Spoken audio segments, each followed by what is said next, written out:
Welcome to the story of my first attempt at a challenge run in Grim Dawn. Now normally I check videos other people have made to see what's possible in a game and get an idea of what I can and can't do. But for some reason there is just no fucking content on this game, so I just took a complete stab in the dark cause we gotta start somewhere. This game is fantastic and there being just nothing but a complete drought entertainment wise is a crime that needs to get fixed, and apparently I'm the man to fix it. So for my first challenge I just looked at what I was able to do in Diablo 2 and decided to go and try to see if a physique stat only run would be interesting. I'm sure that now I've posted this video, people will come up with much more and much less interesting challenge runs, which is fantastic cause holy shit is it hard to come up with stuff that might be interesting in a game you barely know. Lots of people will also tell me this isn't a challenge run at all. To those people I say, should have made challenge run videos yourself, so I had something to go off on. I'm going to assume a lot of people watching have never heard of this game, cause this game is what happens when you can't afford to do marketing on your game. Not a joke by the way, there just wasn't any marketing for this cause the developers back then didn't have the money. Anyway, physique only Grim Dawn, let's go. The game starts off in the way I love best, straight away, no cutscenes, no pretending things need a tutorial like it's the 21st century or something. You give your character a name and get plopped right into Cairn, which is the name of the world the game takes place in. After getting our first level up, we get into the thick of the run by putting our stat point into physique, which is just this game's version of vitality, or health, or whatever you want to call it. So surely we will end with a massive tank of a character towards the end. No way we end up with a glass cannon that barely survives. That would be weird. We are putting all of our points in health. Surely we'll at least have that going for us. Figuring that I'm getting my ass kicked on the first quest, I figure it is time to go and pick a class. At first you pick one and later on you get to pick a second one later on if you want to. I decided on Nightblade cause it sounded cool and I can't be bothered to read through the abilities of 10 different classes straight away. Skill wise I decided on Veil of Shadow cause having an area of effect slow effect when you are expecting to not deal a lot of damage and take a bunch of time to kill things sounds like a strong choice to me. With my new skill I did manage to complete the first quest, which ended up dropping an aggressive Kizog's skull. Now I can't wear this item cause I don't have the spirit, which is a very early start to being gimped in gear, exactly what I wanted to have happen this run. I do want to point out something though, this game has no chill on throwing you in the deep end. As you just saw I got to level 5, so how many things you think there will be on this item? Maybe 2 mods, perhaps 2 affixes and 2 suffixes if we want to get pretty complex pretty quick. No, look at this thing, there are 11. Which is something I do want to point out, and I want to reiterate that I think this is a fantastic game and that you should try it if you haven't. But holy shit, does it just ram it in raw, uncut and unlooped with the walls of text on everything. I'm sure that once you know how the game works, a lot of this is fantastic for customizing your character. But just doing a random ass playthrough like I'm doing here, I got overwhelmed fast. There are just piles and piles of items dropping everywhere and all of them just have infinity text on them. What I am trying to say is that it took about 20 minutes before I stopped reading items and just Diablo 3'd it. If the numbers on the right side go up, or if a number on a weapon is green, I am taking it over whatever I am wearing. So I'm sure I missed out on a bunch of stuff, but my brain just doesn't compute that many options at the same time. It just goes into fuck this, bigger number is bigger mode. Now while Grim Dawn is a huge offender on this, it is a problem with the whole genre just not being newbie friendly at all, so I won't harp on it anymore from here on out. With that kind of required ranting out of the way, let's move towards something that I did think was a phenomenal idea implemented in a fun and engaging manner. Waypoints, or rift gates as they are called in Cairn, are what you want to see when you're out of everything and just want to get back to town to stock up or sell items. What that means in the eyes of the developers is that they are the perfect place to ambush you with a bunch of monsters trying their darndest to stop you from actually getting to safety. It's such an obvious design choice when you think of it. When is the player at their weakest? When they want to go to town. So where should you ambush them? At the rift gate. It's perfect in its simplicity. 10 out of 10 love it. It's also not happening every single time, so it doesn't get predictable. For my second skill, I went with Pneumatic Burst, which gets me health, regen, damage and speed for 60 seconds. I am in desperate need of that damage. Here on the screen you see Primordian, the Forgotten, which is a fantastic name for a fight I would love to forget. I am just going to rant here for a bit, just to showcase just how long combat is taking with this character, and why I am happy I have an aura to slow them down. Casual reminder as well, this fight is sped up thanks to the power of video editing, and I am pretty sure it's taking as long as it is because of how I am already unable to equip a lot of the gear I am finding thanks to my brilliant idea to go physique only. Anyway, this fight seems like a great place to ask if you could check if you are subscribed, and to mention that if you want to support the channel or check out my affiliate links, you can find ways to do that in the description and the pinned comment.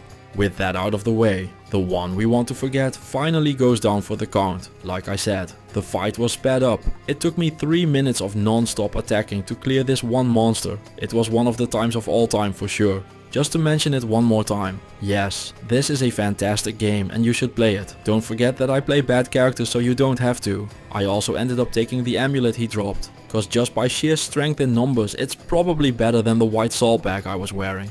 The next big chunk of game is just me making my way through the quests, which is just your standard fare of go there, kill that, then go there, and kill that as well. We've all seen it, we've all grown heavily addicted to it. I do want to mention that the fancy camera movement here is not me using the video editor to make things look fancy. That is just in-game camera control, which is sweet and should make its way into many more games in the genre. Dual blades is the next skill I'm getting into, by the way. This skill allows you to use 2 weapons at the same time. Speaking about using 2 weapons, in the Warden's cellar I ended up finding a couple weapons to get things going. Bone Snap is an epic mace which has a ton of damage for a one-handed weapon. I paired it up with a random magic mace that I'm only mentioning cause I needed to equip something in both hands. I won't be using these long, cause I've already found upgrades for them once I reach level 18. Upon reaching Dexter's laboratory I am greeted by Warden Krieg, who is the first act boss of the game. And just like any Act 1 boss before him, he isn't very hard to beat, so after some running around combined with some jolly hacking and slashing, the Warden is krieged and the first act has been completed. Also I thought, he has a second phase, which we've got through in just a few awesome camera swirls as well, and with the items dropping we know the jig is up and the first act is cleared for real. What I thought was very sweet is that after your first big story boss, the game turns into what is effectively an open world. You have only one goal, which is to get to the final boss, but how, what, when, where and who you encounter while you are traveling there is all up to you. Want to skip all of it and beeline towards the boss? You totally can. Want to travel through every nook and cranny the game has to offer? Also an option. Cause this is my first solo playthrough of the game without chat helping me, I decided to just go and do everything I could find. I ended up not finding the solutions to a few quests, but that is all future music. I decided to head westward, which brought me to the Arkovian foothills, also known from what I've been told as Act number 2. The difficulty ramps up pretty profoundly here. Considering I am putting every single point into the physique stat, I figured I would just casually tank my way through everything while half-assed throwing some damage around for all to catch. Instead I got mauled, so I went and checked out the Corvan Plateau instead. This entire part of the game is a DLC, so you can just do it whenever you feel like. You won't break the game balance at all. As you can see here, it is all its own map, which is huge by the way. I think I spent like half my playthrough in the desert. And I just have to say that I love this part, cause it has dinosaurs. I said it in my Path of Exile 2 first playthrough as well, but this genre needs more dinosaurs. And yes, I have been told Last Epoch has some. Ever since going variety instead of just purely Diablo 2, I have been recommended over 50 games to try on the channel, for which I want to thank you all very much. But it does mean I am going to need some time to get to all of them, let alone learn them before I can do actual challenge runs in them, which is the end goal. The first real boss I encountered working my way through the DLC is Ramzul, the High Priest of Osir, whose main goal in life is to remind me that my damage is still very low and fights take a while. I'm not dying during them on this side of the game though, so that's good. Along the way you get introduced to the Shattered Realm as well. I figured I might as well check it out. It's just the same as Greater Rift farming or mapping or whatever the other games call it. I did it for a bit, but after a while I just got really bored of getting basically one shot for getting too deep. I did give the fight the couple of old college tries, but ended up just calling it and closing the rift. As my thank you for completing the earlier ones, but not this one, I ended up getting nothing, which was great. Love that for me. You'd think that with the extra levels I got from going through the Shattered Realm, I would be able to just clown on the game. Grim Dawn is a lot of things, but easy is definitely not one of them. Now while I was doing fine in the regular areas, you also have dangerous domains in which the monsters are stronger, which is set on the top right of the screen. Now as you can tell from how I play, I'm basically illiterate, so I just ran in anyway. Unlike the cake, the text wasn't a lie and I promptly got my face bashed in by random enemies. I know people are going to comment about this, so I'll just get ahead of that. Yes, I did find the smith that allows me to craft items. I crafted a couple, but I'm still so unfamiliar with the game that I just don't know what I'm looking for. In due time, I'm sure I'll learn of some insanely overpowered thing I can do here, but that isn't what this run is about. A few of you are probably wondering why I haven't talked about my second class yet. Well, the answer is simple, I haven't picked one yet. Just like with the crafting, I just don't know what I'm looking for, so it's really hard to pick. My final two picks were between Soldier and Arcanist. Soldier could help me cause it has a bunch of passives that work with standard attacks like the one I'm using, while Arcanist has ways to help me gain mana equilibrium. The other thing it has is a passive that grants me spirit, which should help out with the stat requirements on items.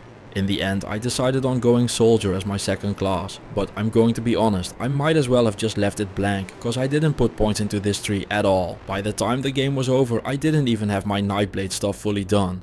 One more thing I have to introduce and talk about. This game doesn't exactly have a ton of decision overload just yet, so what better way to fix that than with a devotion tree to make sure there are some more decisions. Now, while I'm introducing it in a quite snarky way, this is mostly very logical to approach. You pick an animal that aligns with what you are doing. Then you get some of the colored stuff they are requiring you to have. To the left is shown how much you have. The higher quality animals require things like 10 purple and 5 blue or 3 green and 7 red. Stuff like that. So while this starts off looking like a big clusterfuck of barn animals and friends, it is actually very approachable in concept, making it the best version of this concept I've encountered so far. I'll show how I ended up doing things here at the end, which you shouldn't copy cause I'm sure it's wrong, but what I ended up doing was just look for the highest quality one that should work with my build and then route my way back to the beginning. For now though, I added Falcon Swoop to Belgothian Shears, which means I'm going to be randomly spawning some falcons, which sounds cool. Having used a bunch of skills and devotion points I just had laying around turned out to be good for my character, allowing me to work my way through parts where I was dying earlier on.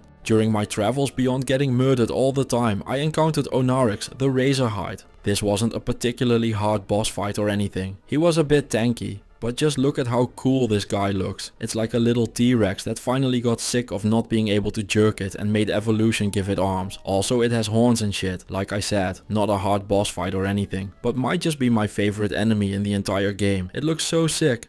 That doesn't mean I won't kill it though, loot triumphs all, and I said I wouldn't mention it again, but just look at this screen cause I randomly had my mouse over one of the items that dropped. Love the game, but holy shit, that is a lot of text. Like a PowerPoint made by that one guy at your office you all hate. Okay, now I really won't mention it anymore. In the Temple of Atef I got a very thorough explanation of how putting all my points into Physique didn't suddenly make me a massive tank. Instead I got my life jojoed around until it hit 0. Now when you get back in there, the bosses don't get their life back, so through the sheer power of having most of the fight completed already when I entered, I did manage to get them the second time around, and we will be just ignoring all the close calls that happened, winner writes history and all. There are some epic boss fights in this game. One of them is in the Tomb of the Eldritch Sun. In here lives Father Kaimon, avatar of Korvac. His arena is one of those twirly things you make with a spirograph filled with lava, and all I can say is that it looks gorgeous. I figured that by gimping myself most of the fights would be hard. Well, it turns out I was wrong. Still, mad props for the design of the arena though. Great stuff all around. The final boss of the DLC lives by himself in the Throne of the Three. Manifestation of Korvac, the Eldritch Sun, has a couple of attacks. He rains down purple damage from the sky, and wherever he hits things explode and are very dangerous. With how my build is set up, I'm not quite in the business of doing a lot of dodging. I mean, my entire character is built around just swinging 2 swords around, being buff and running really fast. And if you're thinking, man, that sounds familiar, that would be because I've basically just created a frenzy barbarian. This fight is where my bad build came back to haunt me. Despite being in peak physique, the manifestation is very easily able to squash me. When I get back, his health hasn't regenerated, so it's just going to be a matter of running in and being stubborn, which I actually like. The fights are taking plenty long as is, so it would be annoying if I would have had to redo the whole thing every time. In the final phase, the boss becomes all fancy and grows wings. He also starts throwing around a lot more damage. Despite that, I still almost managed to clear the fight on my second visit. But just towards the end, he had to prove his toughness just to make sure we all realized he's a big boy. With just a little sliver of health left, we were quite easily able to turn the manifested sun into a Sunday, a bloody Sunday at that, and having seen me do it, you too can do that. One thing I found weird though is that he just doesn't seem to drop any items. Oh well, time to move on. We still have almost half the game to get through. Continuing on with the questing, I find myself in the Sandblown Ruins fighting Turgon the Unbound, who ends up dropping Touch of Malice. This epic one-handed mace ends up being my first weapon upgrade in a long time. It has stuff you expect on a weapon, but more importantly, it has green numbers telling me it deals more damage. Grim Dawn is pretty hung up on making you feel immersed in the game, which is very well intended. The developer of the game has mentioned in interviews before that they made it so that you can't get a huge part of the map on your screen while playing, forcing you to focus on the things on screen. What they didn't account for though is just how much of a degenerate people can be, cause you can also do this the other way around and just ignore the entire game to have consistent access to the map, which works swimmingly as you can see here. And yes, this is how a lot of my gameplay looked. The thing I am trying to convene here is that I think it is very strange in a game that gives you access to everything everywhere all at once to block off the map. The game's creator has said that it is because he played so much Diablo 2 that he started playing the map instead of the game, and he wanted to prevent that to happen in Grim Dawn. But why? If people are playing your game that much, you have already done a fantastic job. On the other hand though, the map isn't procedurally generated like in a lot of other games in the genre. Some stuff like barricades and rocks along the way are, but most of the map is the same every playthrough, so after a few times it won't matter anymore and you'll just know the way. Despite there being the better part of a year in between, I already had parts I recognized from when I streamed the game and just kind of blasted through. Now I know you'd think that is because I am over leveled after doing the DLC first, but as you can see here in the dangerous domain, the numbers under the monsters are still in orange, which means they are at a higher level than I am. So no worries, it's not like I can just casually stroll through the rest of the game. The developers thought of that and made sure exactly that couldn't happen. Just to demonstrate, here is me dying in a dangerous domain, and in a normal area just to make sure my point is made. A lot of people watching this will know me from my Diablo 2 videos, so to them I want to showcase just how much this game shares with it. In the Smuggler's Pass I came across an old friend, a very old friend to be precise. Just like me, I think he got a bit burnt out on being in the den of evil 3 times a week for date night, so we decided to spruce things up and look for finer pastures. That or he was trying to escape me and chose the unluckiest place to hide. Take your pick. Just a bit deeper into the pass I come across the extremely aptly named Volrath the Destroyer. Despite having pumped everything I have into my health pool, this guy still just casually wrecks my shit in 2 hits, which means that I not only barely deal any damage, I'm also really bad at surviving things. After having lots of thoughts and Volrath's hammer go through my mind, I decided that it was probably time to start using the dodge button more. The game probably doesn't have one by accident after all. Volrath is slow, so just dodging behind him turned out to be enough, but knowing that I went full into survivability by sacrificing damage only to end up getting squished anyway was one of the realizations of all time. At least the solutions to my problems come quick. In the Four Hills, which is the sketchy downtown version of the Four Seasons, there is a pit where 2 pit champions are just chilling. Upon defeating them, they end up dropping a couple of axes that I am going to enjoy using. I do need to get to level 35 before I'm allowed to equip them first, but that won't be much of a problem. The game isn't stingy with experience or anything. Even just casually playing, you'll get your levels at a very acceptable pace. I don't like discussing if it feels that way, because I have been ruined by the bizarre experience requirements in other games. Just gonna go ahead and not talk about that. Something I didn't expect to happen was the conflagration. The entire game had been kind of about the same level as I had been, but apparently this is the part where the game was like, well, time to get fucked, nerd. The normal enemies are 4 levels above me, but the Herald of the Flames is a whopping 6 levels ahead, and it shows. This thing just destroyed me in seconds. Thanks to the power of just running back and having infinite lives, I am able to put out the flames, but this was not what I expected at all from my mass health tank build. Kind of the exact opposite, to be honest actually. Damage wise, I am feeling pretty much okay now. I'm just looking for survivability now. Abusing the infinite softcore lives is cute and all, but it doesn't exactly nourish my ego. Questing along, I ended up in the bone pits. A witch lives there. You can tell she is one because of the pointy hat. She might also be made of wood, but it's hard to tell. What isn't hard to tell though is that she is one of many things at this point, just destroying my self-esteem and just shitting on my epic gamer skills. Yeah, not gonna lie, the game just went from pretty casual to just murdering me the entire time. I don't know what it is with ranged enemies in the game. Maybe I'm just missing out on some tech that is supposed to make them fair. But every single time I encounter something with range, I am just getting splattered all over the floor. One thing that would have probably helped in this regard is building my character properly. At this point I'm just finding tons of items that require like 400 spirit, and I'm off by almost half of that. Now I wasn't planning on using this particular grimoire, but it's a perfect showcase of just how far away from item requirements I am at this point.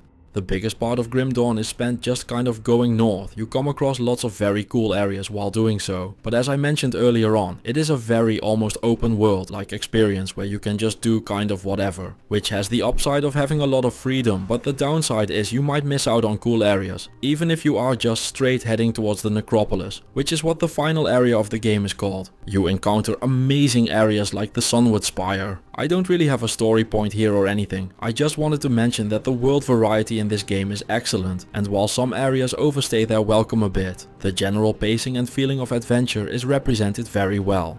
As is the feeling of not finding a little cave called the Pit of Atonement, cause it's very sneakily hidden. In here you find a bunch of lava just flowing everywhere, which seems dangerous. But let's go deeper anyway. It turns out that it's a pretty small cave, but what you find in there isn't small at all. Okoloth the Messenger is a giant demon with an even desire to introduce you to the sweet embrace of death. I almost had him the second time around. When I got back for round 3, it turned out he had just died to my damage over time. A very unfitting off-screen death, but it is what it is, and another quest completed. Speaking about quests, there are a couple of things I never ended up figuring out, like who I should give the pendant to and where they would be. The bigger thing I never figured out is how I get to Gloomhold and the rest of the area up in the northeast part of the map. I know I could just Google it, but I didn't want to. I like just kind of fumbling around on my first playthrough without chat help. Also gives me a good reason to come back to the game. Not like I wouldn't want to, but having a reason is always nice. I found Dahlia dead in the mountain deeps, so no need to change her name to Elizabeth Short or to stay in servitude to these jokes. With that, all the optional quests are done, so there is only one way left to go. North, cause winter's coming. Oh wait, no, wrong show. Build wise things are pretty done. I just maxed out everything in the top line that had to do with dual wielding weapons, so I ended up getting into dual blades, Bergothian shears, Nidala's hidden hand, Amarasta's quick cut, Whirling Death, Execution, Ring of Frost, Ring of Steel, Circle of Slaughter, Breath of Belgothian and Pneumatic Burst, with no points spent in the soldier part of the skill tree. The final big area of the game is Fort Icon, where you start the final quest by talking to Creed. This place looks crazy impressive, with multiple floors and paths through here, eventually leading up to the armory, where I did a couple more deaths for the road, which is kind of a spoiler on how the final boss went, but it can't be helped. The very last boss of the game lives, and he doesn't know it yet, but is going to die in the Edge of Madness. Design wise it's all very Cthulhu. The fight itself is just me standing there until the health bar hits 0. Strangely enough, after dying a ton throughout the entire playthrough and just glass cannoning and brute forcing my way through by using softcore as a massive crutch, the final boss didn't kill me a single time. So I'm just going to have my final stats, build and gear on the screen while I'm fighting the boss. While that is all going on, all I can say is, if you haven't tried Grim Dawn yet, you should. The game is going to receive another update somewhere in 2026, which means it's been actively worked on for a decade. And it shows. Everything in this game feels super well composed, and I don't really know how to describe it, but it all feels like it's supposed to feel. It's like when you have a really high quality item, you don't know what is causing it, but you can just tell that it's fantastic. My only gripe with the game is that it just throws walls of text at you with every single item, but if that's the biggest gripe to have, you have excellence in your hands. So all I can say is, go play this. It takes some time to get used to the overwhelming start, but once you're through that, this game has infinite options and things to do, and from the cult-like following this game has gained over the years, I'm gonna go and guess that all of them are pretty damn cool. With that, the boss has died on screen, which means the game is over and we have completed the challenge of conquering Grim Dawn while putting all our points into the Physique stat. Remember, if you want to support the channel, you can find ways to do that and the music used list in the description and pinned comment. Thank you all for watching, and I will see you all in the next one.